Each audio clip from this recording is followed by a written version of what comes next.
Gina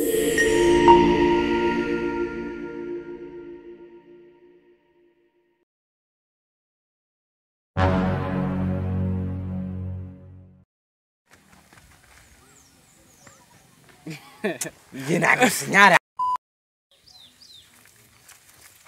Ako ndi ikigoje.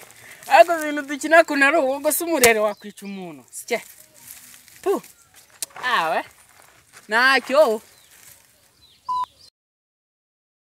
Ngena ndanakwina nashaka kwica umuntu.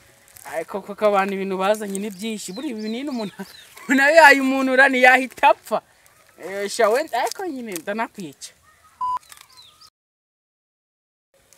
Ariko mani we ndakwica. Ariko rero abanyarwanda. Ariko rero tuba tutazi. Urakoko.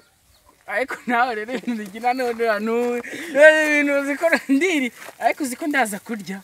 Naripanze gahunda yo kwiyahura rwose. Ndahita kandi nabishona narapfa none. Nabyibagiwe.